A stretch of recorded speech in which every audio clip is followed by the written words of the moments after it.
स्वामी नारायण संप्रदाय हिंदुओं का सबसे धनी संप्रदाय। दुनिया में 1100 से ज्यादा भव्य मंदिर। इन 1100 मंदिरों में 900 मंदिर अकेले इस संप्रदाय के छठे प्रमुख स्वामी महाराज ने बनवाए। दुनिया भर में अक्षरधाम मंदिरों को मशहूर करने वाले स्वामी महाराज ने आज अक्षरवास ले लिया।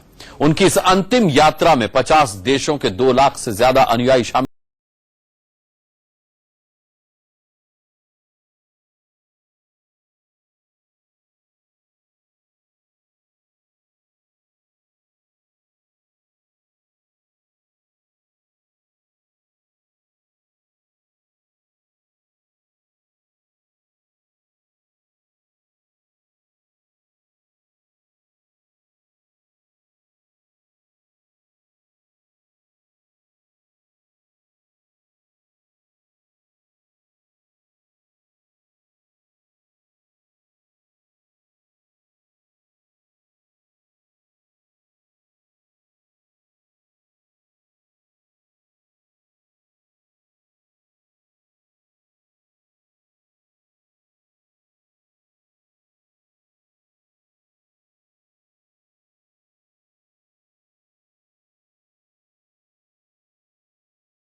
नमन किया। स्वामी नारायण।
अयमेव मननीयः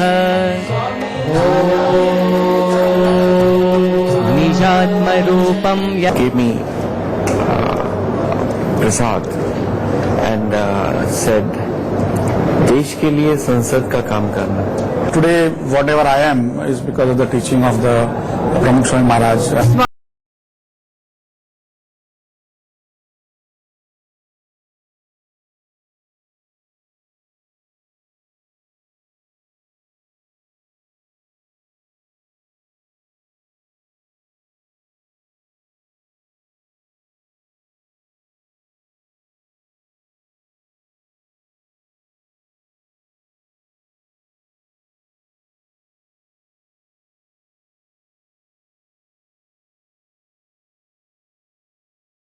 शनिवार से मंगलवार यानी 4 दिन सारंगपुर धाम में प्रमुख स्वामी महाराज के अंतिम दर्शन किए गए। इसके लिए गुजरात में स्पेशल ट्रेन चलाई गई। लोग 15 लाख तक की हवाई टिकट खरीदकर सारंगपुर पहुंचे। इस बीच प्रधानमंत्री मोदी ने भी उन्हें श्रद्धांजलि दी। स्वामी नारायण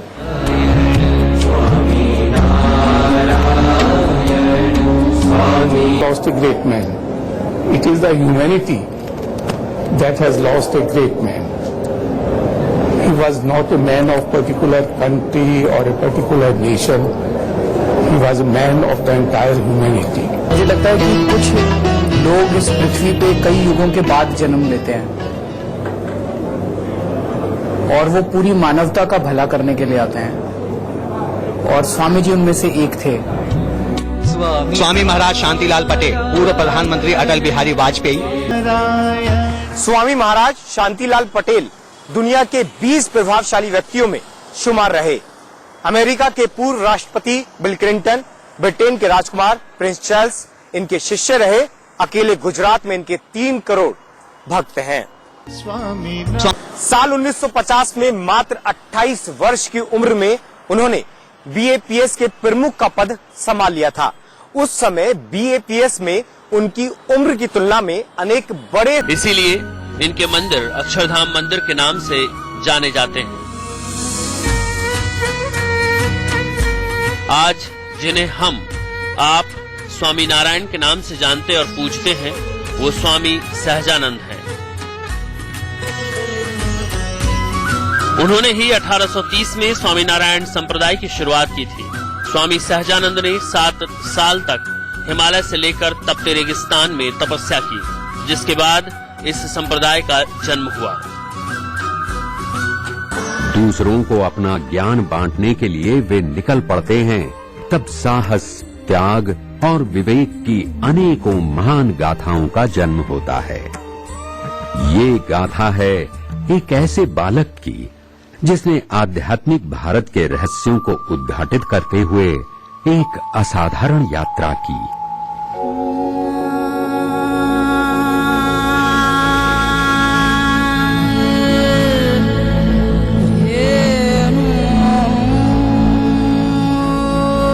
उनका नाम था नीलकंठ।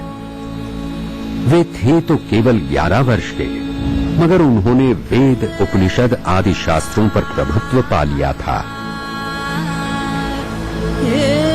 इस रात नीलकंठ ने एक असाधारण संकल्प किया।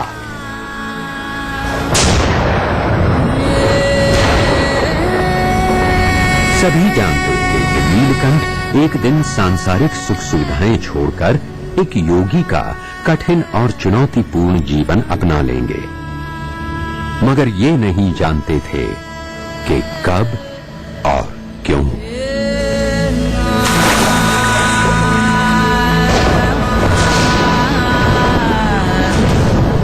वो 29 जून 1792 की रात थी जब नीलकंठ अकेले पैदल चल पड़े। साथ में था केवल उनका आध्यात्मिक बल और कुछ नहीं।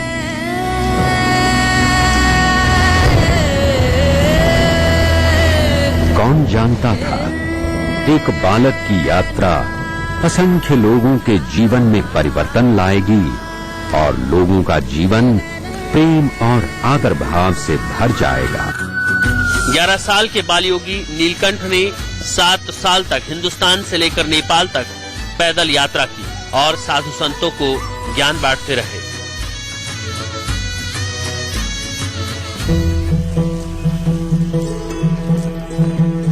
वो दिन था 21 जुलाई 1799 का।